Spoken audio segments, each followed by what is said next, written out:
tudo que realizava. Algum tempo depois, o copeiro e o padeiro do palácio real fizeram uma ofensa ao seu senhor, o rei do Egito. O faraó irou-se com os dois oficiais, o chefe dos copeiros e o chefe dos padeiros, e mandou prendê-los na casa do capitão da guarda, na prisão em que José estava. O capitão da guarda os deixou aos cuidados de José, que o servia. Depois de certo tempo, o copeiro e o padeiro do rei do Egito, que estavam na prisão, sonharam. Cada um teve um sonho, ambos na mesma noite, e cada sonho tinha sua própria interpretação. Quando José foi vê-los na manhã seguinte, notou que estavam abatidos. Por isso, perguntou aos oficiais do faraó que também estavam presos: "Por que hoje vocês estão com um semblante triste?" Eles responderam: "Tivemos sonhos, mas não há quem os interprete." Disse-lhes José: "Não são de Deus as interpretações? Contem-me os sonhos." José, um sonhador vívido e confiante de que tinha o favor do Senhor sobre ele, encorajou os homens a compartilhar em detalhes os sonhos que tiveram. Então o chefe dos copeiros contou o seu sonho a José. "Em meu sonho, vi diante de mim uma videira com 3 ramos. Ela brotou, floresceu e deu uvas que amadureciam em cachos. A taça do faraó estava em minha mão. Peguei as uvas e as espremi na taça do faraó e a entreguei em sua mão." Disse-lhe José: "Esta é a interpretação. Os 3 ramos são 3 dias. Dentro de 3 dias, o faraó vai exaltá-lo e restaurá-lo à sua posição, e você servirá a taça na mão dele, como costumava fazer quando era seu copeiro. Quando tudo estiver bem com você novamente, lembre-se de mim e seja bondoso comigo. Fale de mim ao faraó e tire-me desta prisão, pois fui trazido à força da terra dos hebreus e também nada fiz para ser jogado neste calabouço." Depois de ouvir a boa notícia do sonho do copeiro, o padeiro-chefe pediu rapidamente a José para interpretar seu sonho também. "Diga-me, o que você acha do meu sonho? Eu vi 3 cestos de pães brancos sobre a minha cabeça. No cesto que estava no topo havia todo tipo de pão e doces que o faraó gosta. Mas ao invés do faraó desfrutá-los, aves vinham e comiam tudo o que estava no cesto." Enquanto o homem falava, José recebeu a compreensão divina de seu sonho, e o que ele viu não foi tão bom assim. E disse José: "Esta é a interpretação. As 3 cestas são 3 dias. Dentro de 3 dias o faraó vai decapitá-lo e pendurá-lo numa árvore, e as aves comerão a sua carne." 3 dias depois, era o aniversário do faraó, e ele ofereceu um banquete a todos os seus conselheiros. Na presença deles, reapresentou o chefe dos copeiros e o chefe dos padeiros. Restaurou a sua posição o chefe dos copeiros, de modo que ele voltou a ser aquele que servia a taça do faraó. Mas ao chefe dos padeiros mandou enforcar, como José lhes dissera em sua interpretação. O chefe dos copeiros, porém, não se lembrou de José. Ao contrário, esqueceu-se dele. Os dias transformaram-se em semanas, e as semanas em meses. E logo, 2 longos anos haviam passado. Então foi a vez do faraó sonhar. Ele estava em pé junto ao rio Nilo, quando saíram do rio 7 vacas belas e gordas, que começaram a pastar entre os juncos. Depois saíram do rio mais 7 vacas, feias e magras, que foram para junto das outras à beira do rio Nilo. Então as vacas feias e magras comeram as 7 vacas belas e gordas. Neste momento o faraó acordou. Ele tornou a adormecer e teve outro sonho. 7 espigas de trigo, graúdas e boas, cresciam no mesmo pé. Depois brotaram outras 7 espigas mirradas e ressequidas pelo vento leste. as espigas mirradas engoliram as 7 espigas graúdas e cheias.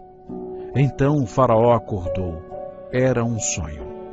Perturbado com aquele estranho sonho, logo pela manhã o faraó mandou chamar todos os magos e homens sábios do Egito, para que ele lhes contasse o sonho que tivera, e eles interpretassem. Mas, infelizmente, nenhum deles conseguiu. Então o chefe dos copeiros disse ao faraó: "Hoje me lembro de minhas faltas." Certa vez o faraó ficou irado com seus 2 servos e mandou prender-me junto com o chefe dos padeiros na casa do capitão da guarda. Certa noite, cada um de nós teve um sonho, e cada sonho tinha uma interpretação.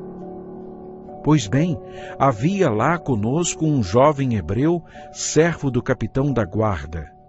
Contamos a ele nossos sonhos e ele os interpretou, dando a cada um de nós a interpretação do seu próprio sonho. E tudo aconteceu conforme ele nos dissera. Eu fui restaurado à minha posição e o outro foi enforcado. Provavelmente desesperado por uma resposta que o tranquilizasse, o faraó mandou chamar José, que foi trazido depressa do calabouço. José, já estando na prisão por algum tempo, precisou se barbear e trocar de roupa, e então se apresentou ao rei. Chegando ao encontro de Faraó, esse lhe disse: "Tive um sonho que ninguém consegue interpretar, mas ouvi falar que você, ao ouvir um sonho, é capaz de interpretá-lo." Respondeu-lhe José: "Isso não depende de mim, mas Deus dará ao faraó uma resposta favorável." Sem perder tempo, o faraó contou a José os detalhes de seus sonhos misteriosos. Depois de ouvir atentamente tudo o que faraó compartilhou, José respondeu: "O faraó teve um único sonho", disse-lhe José. "Deus revelou ao faraó o que ele está para fazer. As 7 vacas boas são 7 anos, e as 7 espigas boas são também 7 anos. Trata-se de um único sonho.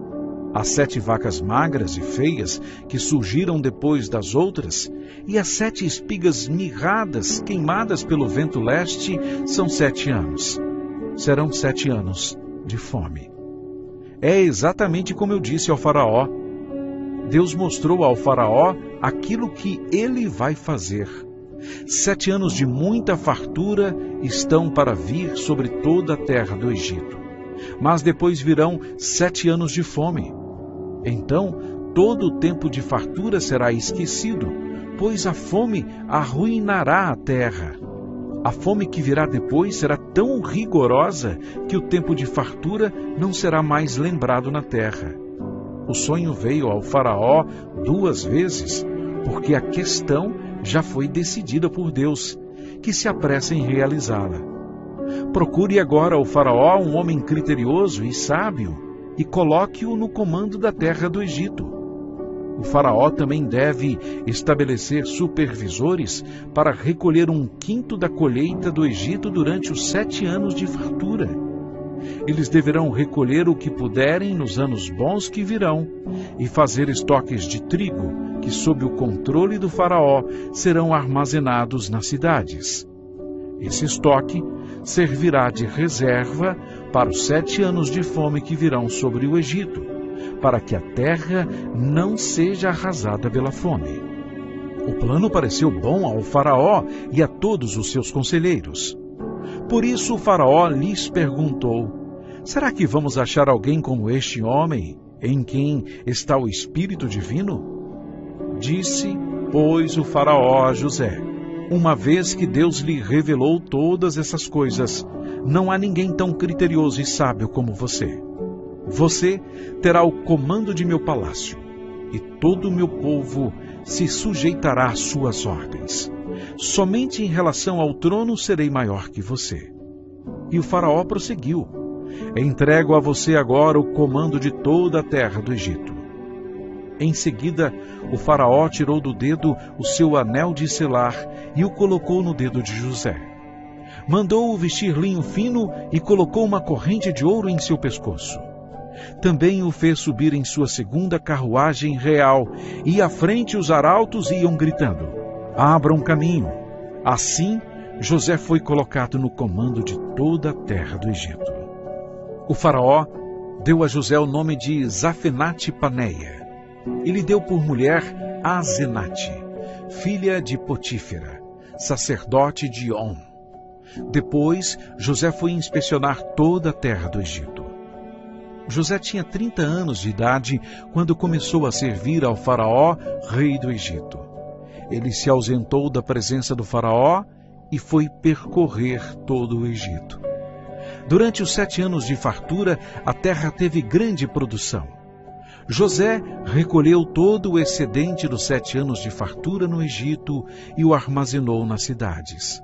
Em cada cidade, ele armazenava o trigo colhido nas lavouras das redondezas.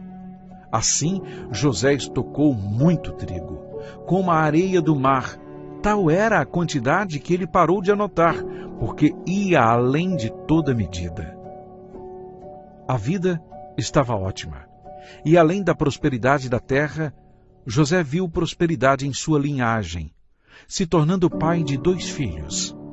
Ele nomeou o primeiro Manassés, significando que através de Deus todas as suas lutas e dificuldades foram esquecidas.